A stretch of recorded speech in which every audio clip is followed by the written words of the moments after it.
Magandang umaga, Malacanang Press Corps. Welcome sa ating press briefing ngayong araw.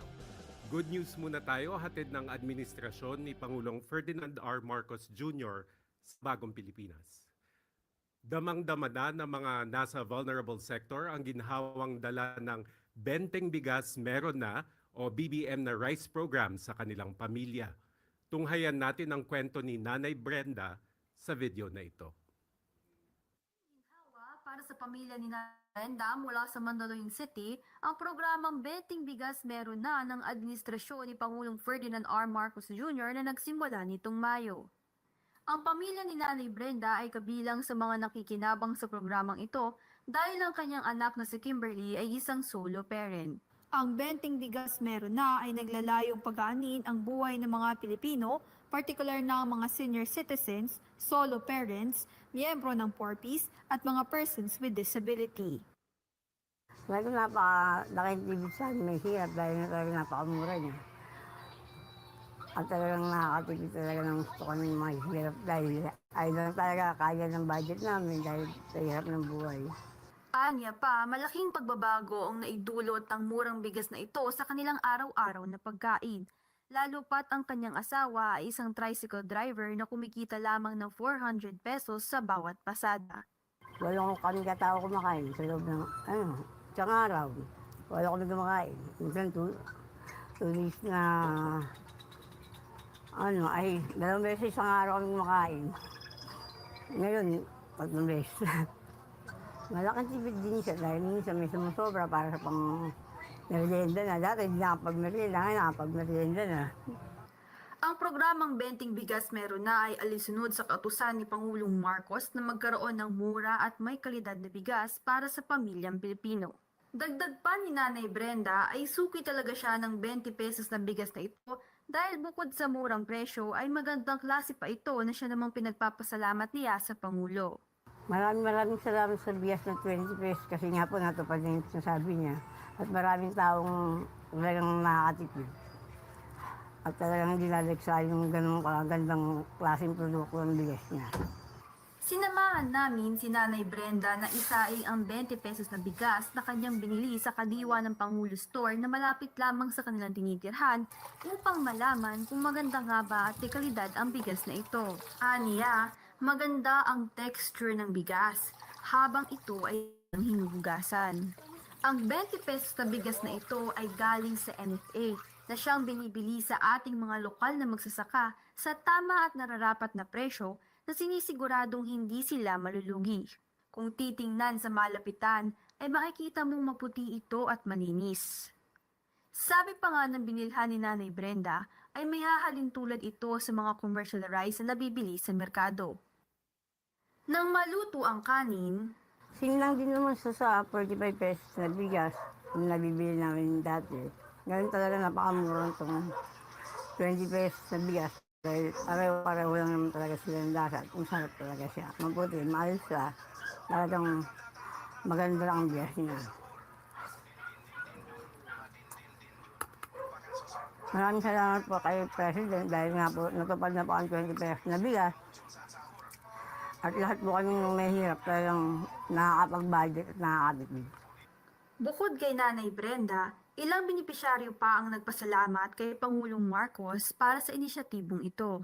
Masaya kami kasi paano nagkaroon ng ganyan, kaya-kayanin yan talaga ng mahihirap. Yung ganyang bigas na tulong din sa mahihirap yan. Nakakasaya naman ho ng kalooban ng ginawa niyo pagtulong at pag-unawa sa mga namin daing sa inyo, Pangulong Marcos. Malaking tulong sa mga inyo, sa mga tao, ang nagawa niyo sa amin na kababayan mo. Idol BBM President, I love you. Nakabili na ako ng produktong bigas. Nung wala pa yung produkto mo, inaaway ka. Ngayon may bigas na sinasabi nila, pagkain sa hayop, di ba? Pagkain ng tao to, napaka-busilak ng puso mo, BBM. Kaya mga naman kita po mo, BBM. I love you, BBM. Sa kasalukuyan, mayroon ng 34 na kadiwa outlets sa bansa at inaasahan pang palalawigin ito ng Department of Agriculture sa 55 outlets ngayong Hunyo.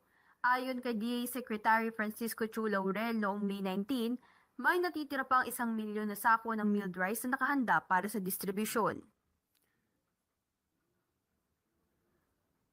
Ayusin ang EDSA at pabilisin ang biyahe. Yan ang mahigpit na bilin ni Pangulong Ferdinand R. Marcos Jr.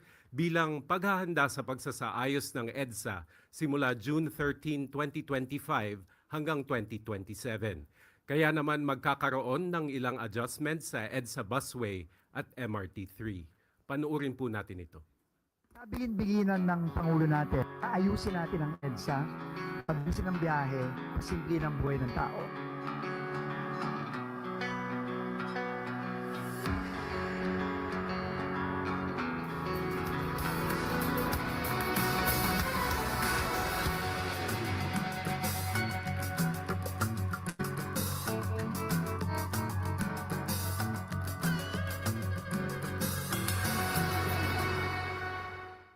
At bilang paghahanda na rin sa napipintong EDSA Rebuild Project at bilang bahagi na rin ng information campaign ng Metro Manila Development Authority, magpapatok sila ng dry run ng odd-even scheme sa EDSA mula June 16.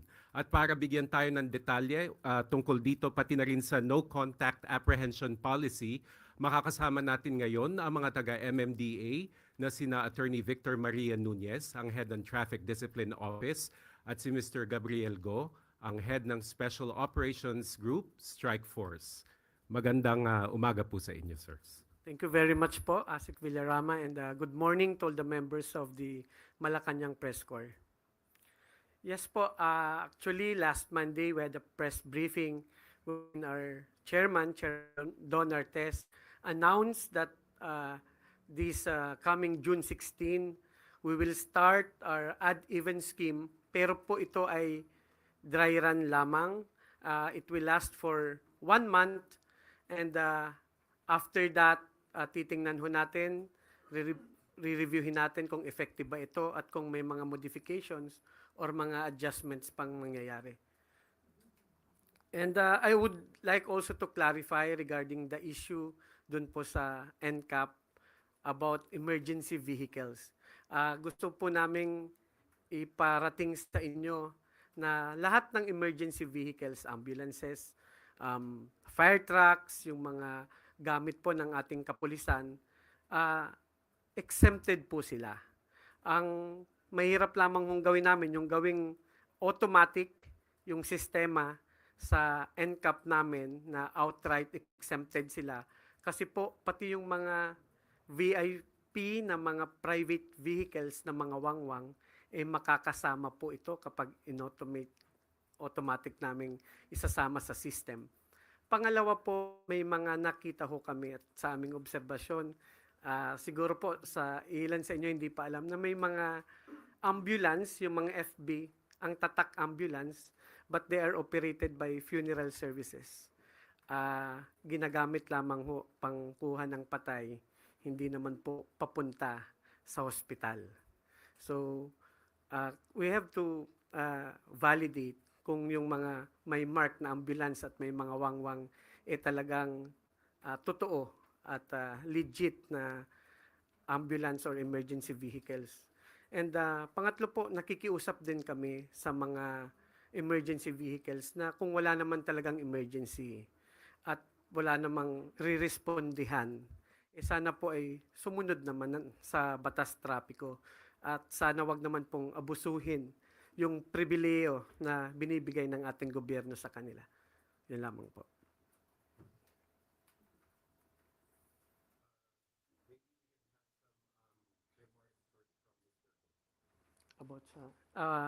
Mr. Go will also give a briefing regarding our clearing operation sa ating mga alternate roads at mabuhay lanes. Good morning po to everyone. So, as what Director Nunez have already discussed to us, once again, i-reiterate lang po namin yung courtesy na binibigay po natin when it comes sa mga emergency vehicles. Definitely, hindi naman po natin ito iaantala ang kanilang mga pagre-responde. So, definitely, rest assured po sa ating mga partners, sa mga volunteer groups, emergency responders, kaagapay niyo po kami. We are all partners when it comes to disaster and emergency responses. So moving forward po sa ating mga steps towards the mitigation with the upcoming sa rebuild. So isa po sa mahigpit na pinagbilin ng ating ang aming butihing chairman na yung pagsasagawa po ng ating mga clearing operations. As we all know, we have already established several mabuhay lanes. And aside from that, meron din po tayo mga in-establish na mga alternative routes which we have already disseminated sa ating mga social media pages and also sa ibang mga channels po natin. So itong ating clearing operation drive, this is not only because we have a upcoming rebuild no ng ating major thoroughfare which is the EDSA, but this is also part of our efforts to clean up ang ating mga kalsada. As we all know, the volume of vehicles, the traffic congestion is already one of the growing problems that we have sa ating mga kalsada. So ang ating clearing efforts is to manage also and to lessen, mabigyan ng agarang solusyon to come up with a abrupt resolution sa problema po natin sa traffic. So all our clearing efforts, lahat po yan, hindi lang po double time, but we are also tripling up our efforts. Hindi lang po ito sa mga mabuhay lanes, as I said. We have already designated several alternate routes na kung saan gagamitin po ito ng ating mga motorista coming from the south, going to the north, from east, going to west. So lahat po ito, ang clearing efforts ng ating ahensya is not only limited to illegal parking, but also yung call po ng ating gobyerno and also the call of the public to also mitigate yung problema po natin sa safe passage ng mga pedestrians po natin. So at the same time, we're clearing illegal parking, we're clearing obstructions, and we are also trying to make ating mga ruta, ating mga kalsada, mga sidewalks po natin walkable. So for the clearing operations, yun lang naman po muna. So we can now open the floor to questions from the members of the MPC. Tuesday New, DZBB. Good morning, sir. Sabi nyo kanina, lahat po yung obstructions, illegal parking, aalisin na natin, ayusin yung mga pedestrian lanes. So far, sir, sa operations po ninyo, yung mga sidewalks ba natin, sir, na itabi na natin, yung mga sidewalk vendors na alam naman natin talagang dyan na sila nabuhay ng matagal. Saan sila dadalhin kung meron man na mga specific lugar para hindi rin naman sila mawala ng hanap buhay? Yan, actually, to clarify also, no, hindi naman po natin pinipigilan or we're not limiting ang ating mga kababayan na maghanap buhay. We understand that each and every one of us kailangan po natin to make a living, kailangan po natin may iuwi sa ating mga pamilya. But then again, ang lagi po natin pinapaalalahanan, we cannot hamper or at the expense ng public safety. Alam naman po natin, we have several instances vendors po umaabot na po sa kalsada which in return nagkakaroon ng traffic congestion problem sa ating mga motorista. And aside from that, as I said, mga pedestrian, ang mga sidewalk po dapat po ay nilalakaran ng ating mga kababayan na hindi lang po as a passage but as safe passage para sa kanila. So ang mga vendors po natin, as much as possible when we conduct clearing operations, hindi naman po natin sila totally dinedemolish, but we try to mitigate them na alisin po. Meron naman pong mga ways and means, meron pong mga tindahan, meron pong mga specific place na kung saan nakakapagtinda ng maayos, ng safe ang kababayan. But then again, yung kagustuhan po natin na to expand our business, hindi naman po dapat masacrifice ang mobility and also sacrifice the safety of other road users. Tristan Nodalo, Newswatch Plus. Siguro po kay Attorney Vic yung question ko. Sir Vic, yung kahapon nag-meeting kayo with stakeholders, katulad po ng mga TNVS, ano po yung mga issues na na-raise nila regarding the EDSA Rebuild Program sa MMDA? And meron na rin po bang resolution yung sa motorcycle bike lane na nung, I think early this week ay pina-finalize pa? Yes po. Last Monday, nakipagpulong po kami kasama si Chairman Don Artes, si Asek Vigor Mendoza ng LTO, dun sa mga TNVS, Angkas, Move It, Joyride, Grab, iba pa po na TNVS. Pinag-usapan namin yan, yung paghahanda sa EDSA Rebuild, yung NCAP, yung Swisstion na magkaroon ng motorcycle lane, shared or exclusive man yan, sa outpost lane, ng EDSA, yung kung saan po nandun ang bicycle lane at wala ho talagang magagawa. Kailangang alisin yung mga bollards because of the EDSA rebuild. Alisin ho talaga yung nasa outermost lane. So most of them are support. At sabi nila wala naman talagang magagawa. We have to comply, we have to support. Kasi ang time frame na gusto nating maabot matapos itong EDSA rebuild is 18 months to 24 months. So sabi nila they are supportive. Magbibigay din ho sila ng iba pang suggestion, written suggestion and inputs. We're very welcome naman po. At hiningi ho talaga ni Chairman sa kanila na yung mga inputs. And yesterday, ka-meeting naman ho namin yung mga motorcycle riders, groups, iba't ibang groups. Sinamahan din ho andun din ho si Kong Rog Gutierrez ng One Rider.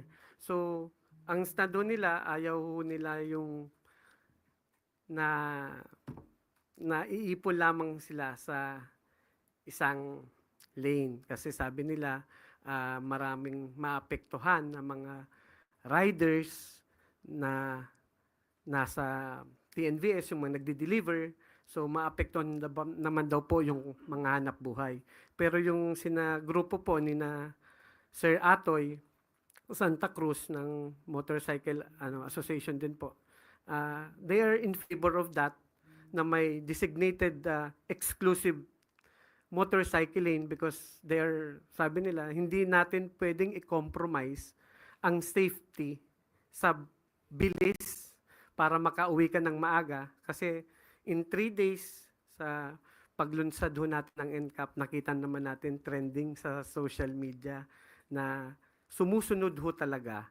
Hindi lang ang mga motorista, yung mga riders, but also the four-wheel vehicles, hindi ho sila sumasakop sa exclusive motorcycle lane sa Commonwealth. So, both parties po, magbibigay din ho sina Kong Rog ng kanilang inputs and yung mga motorcycle organization groups na hinarap po namin, magbibigay din ho sila ng inputs and suggestion. Pero ang stand ho nila, yung isang grupo, ayaw nila ng may motorcycle lane, pero yung isang grupo ng motorcycle riders, gusto nila because they are pro-safety daw po. So, yun lang.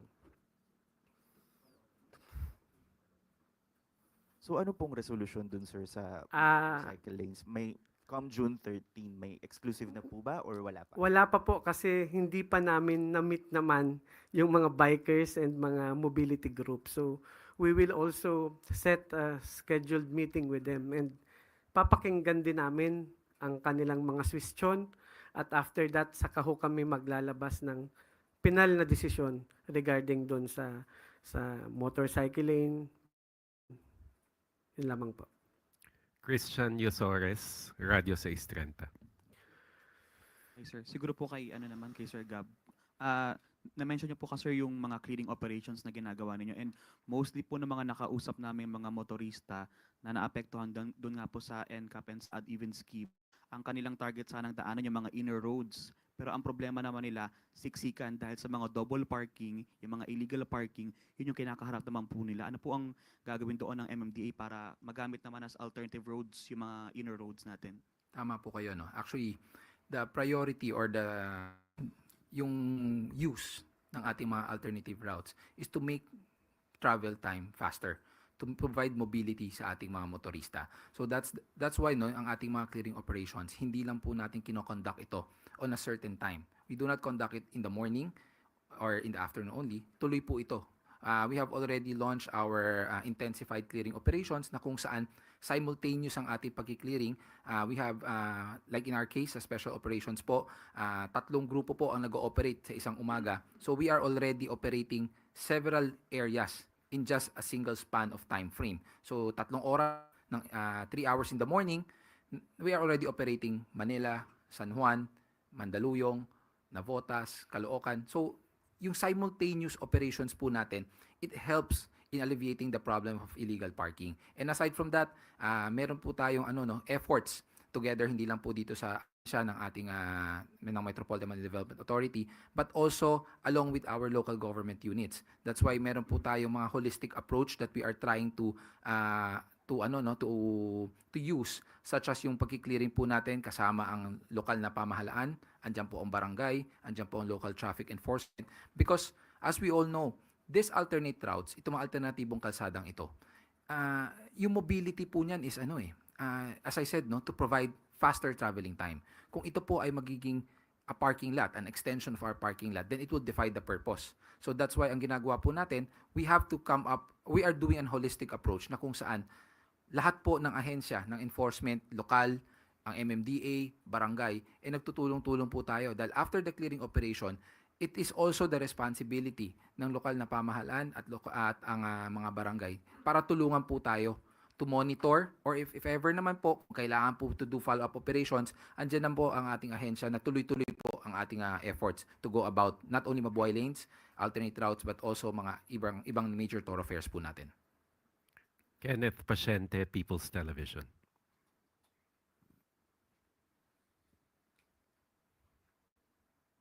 Kay Sir Vic po. Hi sir. Sir, Yes. One Rider Party List Representative Rod Gutierrez sought for the suspension nito nga pong NCAP. Isa po sa mga dahilan na sinabi ay yung unclear lane markings, conflicting road signs, at delayed issuance of notice of violation. May we get your reaction on this, sir? And paano nyo po tinutugunan ito pong concern na ito? Yes po, valid naman po yung ni-raise ni Kong Rog, and kahapon po ipinaliwanag ho ko sa kanya at sinama ko ho siya mismo sa command center at nakita nila yung proseso ng NCAP. So nakita ho nila doon na yung mga kuha ng CCTV namin sa NCAP will pass through a validation. And kinumit ko ho sa lahat ng motorcycle group na pagdating doon sa mga lanes na malabo dahil nag-asphalt overlay ang DPWH or may mga merging lanes, narrow lanes, hindi ko kami manghuhuli. And binilin ho namin sa aming mga tauhan na nag-validate ng mga huli ng NCAP na hindi dapat yan ina-approve.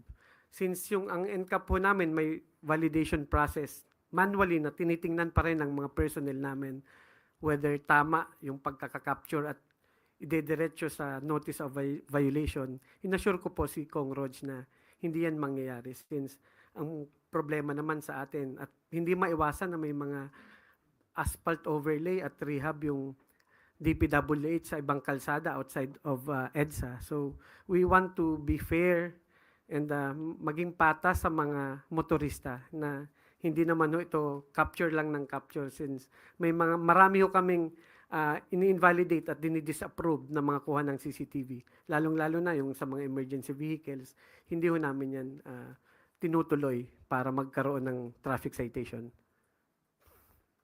Raquel Bayan, Radio Pilipinas. Sir Nunez, good morning po. Sir, may mga panawagan po sa DOTR and then sa MMDA po regarding with the EDSA rebuild po na baka kung pwede exempt daw po yung mga senior citizen natin sa odd-even scheme dahil nagre-rely daw po sila sa mga private vehicles when it comes to medical appointments po nila and check up. Your comments, sir. Yes, although nakita namin sa balita but we haven't formally received the formal request letter of the congressman of the Senior Citizen Party List. So, pag-aaralan ho natin to, marami na rin tumatawag sa amin ng iba't ibang request for the odd-even scheme. So, we will study it kasi baka ma-defeat naman po yung purpose since ang hinahabol nating time frame para sa EDSA rebuild is only 18 to 24 months. And papakinggan ho namin but at the end of the day, it's the final decision of our chairman kung mag-grant ho siya ng mga exemptions. Thank you, sir. Alvin Baltazar, Radio Pilipinas.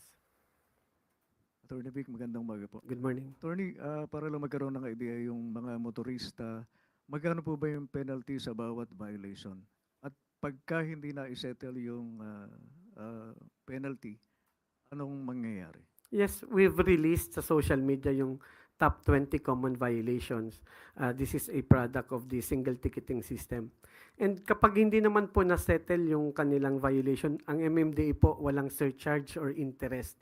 Kahit Ilang buwan mo yan hindi mabayaran, hindi po nagdadagdag at walang interest. So ang problema mo lang, kapag hindi mo binayaran, kapag magre-renew ka ng iyong rehistro, ay mag-a-appear doon. At hindi mo pwedeng marehistro ang iyong sasakyan kung hindi mo siya masisettle. And kung magbabayad naman sila, marami na ho tayong online payment partners, mga portals, even GCash, Paymaya, Bayad Centers, or sa Land Bank, pwede na ho silang mag-settle doon and they don't need to go to MMDA para i-settle yung mga fines ng kanilang traffic violation. Ira Panganiban, DZRJ. Kasama siya sa meeting nung Monday. Anyway, lilipat lang ako no from NCAP. I have it on very deep and serious information from San Miguel Corporation Tollways that they have very grave reservations about the proposition na ilibre yung toll fees dun sa stage 3 ng Skyway nila. Have you been communicating with sina RSA, with San Miguel Corporation? Have they expressed this apprehension? Kasi malaki yung concern nila. Number one is the amount of money that they will be losing a day. That's about 150 million. Number two is baka mag-ipon yung mga sasakyan, mag-traffic sa elevated highway. Hindi tayo sigurado kung kakayanin ng elevated highway yung load na yon. Number three is the security and the maintenance that will again pile up the cost onto San Miguel Corporation. May pinag-usapan na ba kayo doon? Actually po, ang lead agency na nakikipag-usap sa San Miguel Corp is DOTR and TRB under Sec Vince Dizon. Hindi po parte ang MMDA doon sa pakikipag-usap sa kanila. But rest assured, sinabi naman po ni Secretary Vince Dizon during the Senate hearing with Senator Raffy Tulfo, andun po yung San Miguel representative ng Skyway and mukhang positive naman po yung kanilang response during the Senate hearing. Yun lamang po. Balik lang ako doon sa NCAP. I'm sorry, follow up lang. Balik lang ako doon sa NCAP.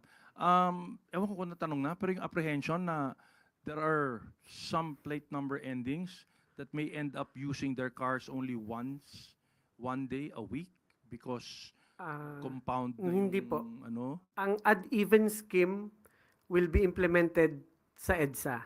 Hindi po kasama dyan yung coding na 1, 2, 3, 4. Outside EDSA, yun pong existing coding ang ipapatupad yung UVVRP. Yung 1, 2, 3, 4 every Monday hanggang Friday lamang. Pero ang ad-even po, sa EDSA lamang ito ipapatupad Monday to Saturday. Yun lamang po. Ay, yun nga yun eh. But it compounds it because if for example, I'm number 3, bawal ako sa EDSA ng MWF, hindi rin ako po pwedeng gumalaw ng Tuesdays anywhere else within Metro Manila except during window hours. Yes. That leaves me one day to use my car in 5 days. Well, yung coding po kasi yung UVVRP natin, ini-implement lang natin yun from 7 to 10 a.m. and from 5 p.m. to 8 p.m. So during rush hour lamang ito. And kung tulad yan, number 3 ka, lalabas ka ng Tuesday, better go out early or magpalipas ka after ng 10 a.m. because may window naman tayo from 10 a.m. to 5 p.m. So I think everybody must also give their share at magsakripisyo during the EDSA rehab, during the EDSA rebuild na 18 to 24 months. Kasi kung everybody will just, ask for exemption, sasabihin, ito lang ang araw na hindi ko magagamit. We can make use of the window hour. 10 a.m. to 5 p.m. would be enough na window para naman makalabas sila. Yan lamang, sir. Eden Santos, Net 25. Sir, good morning po. I-clarify lang namin, yung po bang mga media vehicle, marked vehicles ay kasama po dun sa ipinapatupad na at even, sa EDSA lang naman po yan. Ever since naman po ang media marked vehicles are given courtesy ng aming ahensya. Lahat naman po yan ever since sa coding, hindi ho namin yan hinuhuli basta mga marked vehicles. Ang mahirap lamang po, marami tayong namomonitor na mga private vehicles. May one page na nakaprint na media gusto na po magpalusot. Alam naman natin yan sa mga kasamahan natin. Sana wag naman po i-abuse yung kortesiya at benepisyong binibigay natin sa ating mga media partners. Rest assured po na yung mga marked media vehicles will still be exempted just like yung nangyayari ngayon sa ating UVVRP program. Pero hindi po sila ligtas doon sa mga violations sa NCAP. Huwag naman po sila sumalubong sa one-way, huwag naman po magbeating the red light. Yun nga po yung pakiusap namin because this courtesy, itong pribilehong binibigay natin sa mga kababayan natin sa mga emergency vehicles, media vehicles, sana naman po, huwag naman pong abusuhin. Yun lamang po. Ivan Mayrina and then Maricar Sargan. Attorney Nunez, sir, may mga enterprising motorcycle riders. Nakikita natin, nilalagyan ng face mask yung mga plaka nila. Obviously, in an effort to evade apprehension. What are we doing about it? Yes, sir. Kanina po, magpalabas na kami ng memo sa lahat ng aming field personnel because violation po yan ng traffic code at ang multa po niyan is 5,000. Baka po hindi alam ng ating mga kababayan na ang multa po niyan ay mahal. Marami kaming na-monitor sa CCTV na nilagyan ng electrical tape, nilagyan ng masking tape. So we admire the Filipino ingenuity. Pero I am warning them na ang penalty for this is 5,000. Saka po magulat sila. So pinakalat na ho namin yan. Marami rin nagpapadala sa amin, even kay Chairman Artes, yung mga pictures and videos na may mga ginagawa silang kung ano-ano para makaiwas. So, ibig sabihin po nito, gusto talaga nilang mag-violate. That's why natatakot sila kaya kung anong nilalagay sa kanilang mga plaka. But bawal ho yun at ang fine po doon is 5,000. Maricar Sargan, Brigada, and then Tuesday New DZBB. Sir, good morning. May panawagan po yung Scam Watch na i-integrate daw po yung NCAP violation verification sa eGov to avoid online fraud. And nakalipas lang pong araw, may mga link na lumabas kung papaano daw po i-verify kung merong violation. Any update po dito? Yes, we just had a meeting yesterday with the ICT. And yan po yung mga issues na napag-usapan. Rest assured po, we will inform the public kung ano man po yung mga developments doon sa issue na yan. And we're continuously coordinating with the ICT para mas mapaganda nga po yung ating sistema. And this would be a whole of a government approach. Thank you. Hindi pa, pero nagkaroon na ng formal meeting yesterday. And every ano naman po may meeting talaga kami with the ICT. So it was raised yesterday during the meeting. Tuesday New DZBB. Attorney, hello po. Yes. Nabanggit niyo po kanina na yung odd even, may window hour naman from 10 a.m. to 5 p.m. Ang tanong po, Yung coding po yan ngayon. Okay, UVVRP, yes. Po. Yung odd even po kasi sa EDSA lang yun. EDSA. Yeah. ang tanong po is, nakasynchronize ba yung mga traffic policy system ng lahat ng lungsod dito sa Metro Manila? Kumbaga, halimbawa, sabi nyo 10 a.m. to 5. Sa Makati ba, ganun din, may window hour sila sa ganung oras para hindi rin naman maipit yung motorista bandang Makati kung doon siya manggagaling at dadaan doon sa ibang cities. Yes, with our single ticketing system, halos po lahat naman na sumunod na dyan and uniform na yung aming fines and penalties. And palakas pa din ho yan ng Supreme Court decision nung sa Alto DAP case wherein ang decision ho nila pagdating ho sa Metro Manila, it's only the MMDA will have a say pagdating sa traffic rules, laws, at may mga LGUs na rin ho ngayon na ino-honor yung decision at nagpapadeputize na po sa MMDA. Since may mga LGUs ho kasi na nag-MR dun sa decision ng Supreme Court, kaya may ilang LGUs yung nag-file ng MR na hindi pa sumusunod at hindi pa po nagpa-deputize sa amin. So, So talagang hindi sila makakaiwas sa ganong sistema dun sa LGU na yon.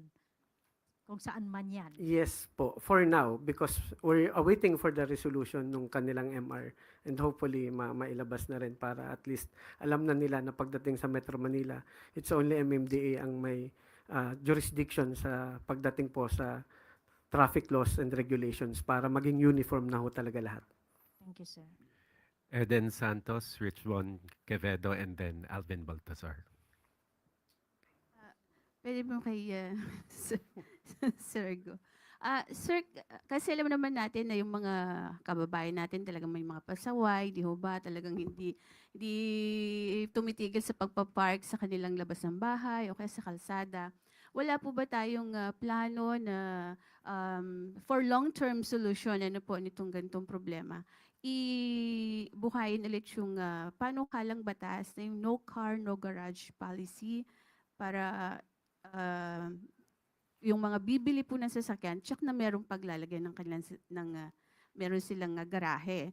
Kasi po marami ngayon bumibili ng sasakyan dahil mura nga kung saan naman nila pinapark na nagiging cause po nung pakikipag-away ninyo, ng inyong mga tauhan, na nagkakamurahan, nagkakademandahan, nagkakasakitan ng loob, di ba?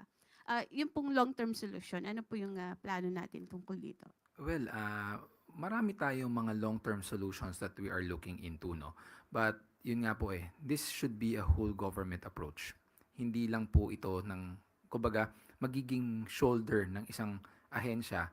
Because, case in point, mga barangay roads, mga inner roads, secondary roads, these are all within, yes, the MMDA has the Supreme Court ruling on it. We have the responsibility or jurisdiction sa buong kamay nilaan. But then again, andyan po ang mga katuwang natin, mga local traffic enforcement, ang barangay, ang lokal na pamahalaan, na kung saan, no, we have to come up with a holistic approach na kung saan mabibigyan din natin ng tamang serbisyo ang ating mga kababayan. So like what you said, ample parking spaces. Ito po ay open naman po ang aming ahensya sa mga suhestyon ng ating mga lokal na pamahalaan. Probably, meron po tayo mga certain, for example, baka integrated or common parking spaces na kung saan pwede natin gamitin at makapaghatid tayo ng as I said, public service to the people na alam naman po natin may kakulangan sa espasyo when it comes to parking. And correct, napakamura po ng mga sasakyan. Any time of the day, marami po sa ating kababayan pwede pong bumili. But then again, it all narrows down, no? Long-term solutions are always there.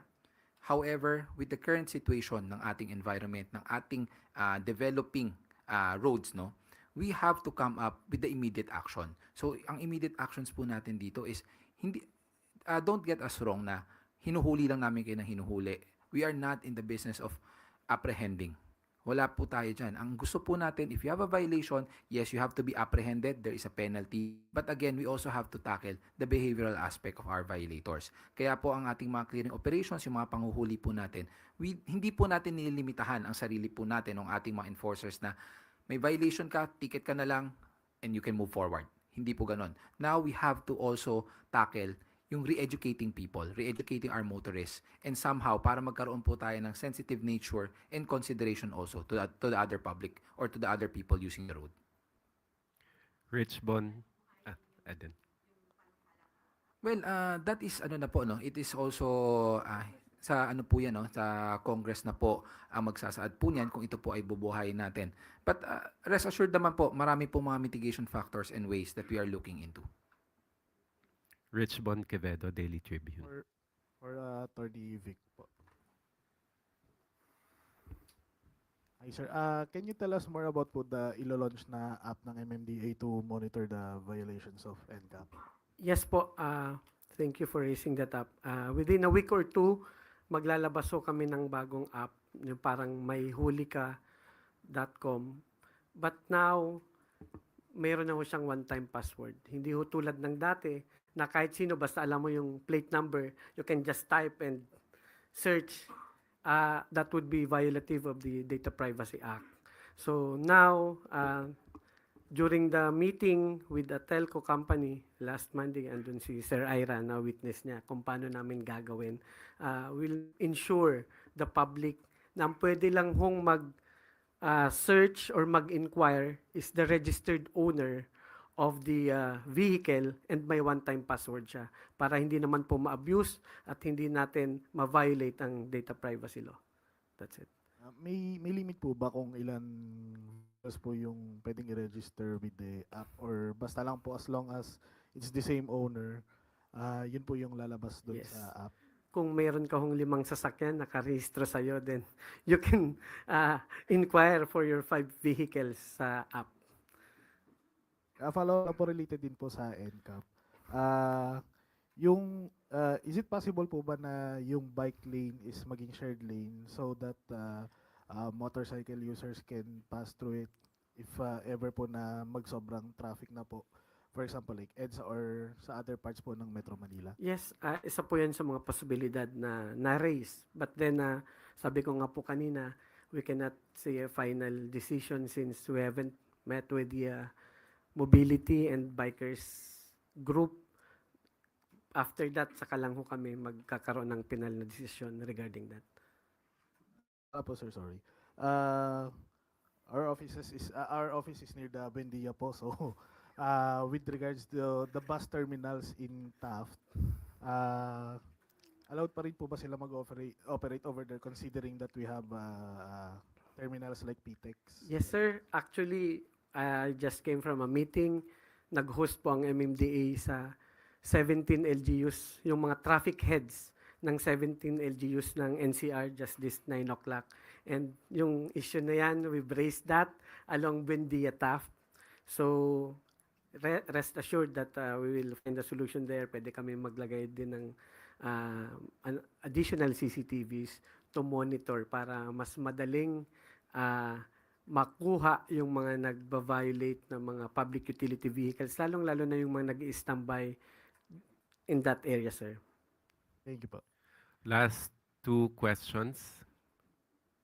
Alvin Baltazar and then Gilbert Perdes. Last 3, sorry. Alvin Baltazar, Gilbert Perdes, and Ira Panganiban.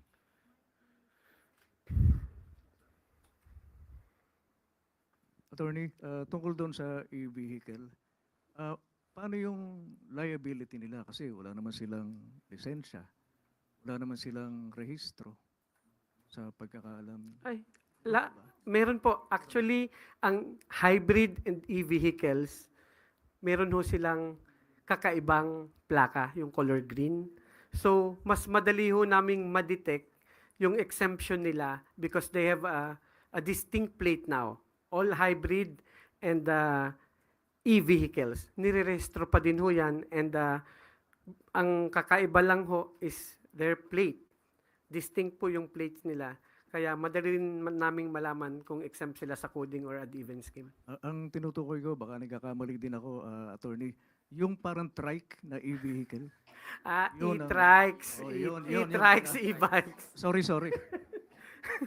Actually, tuloy po ang pag-operate namin dyan sa mga major thoroughfares kasi meron hong DILG resolution prohibiting and MMDA resolution din prohibiting them from flying major thoroughfares kasi maraming tayong napanood dati, nasa Skyway nga, nasa Expressway, e-trikes.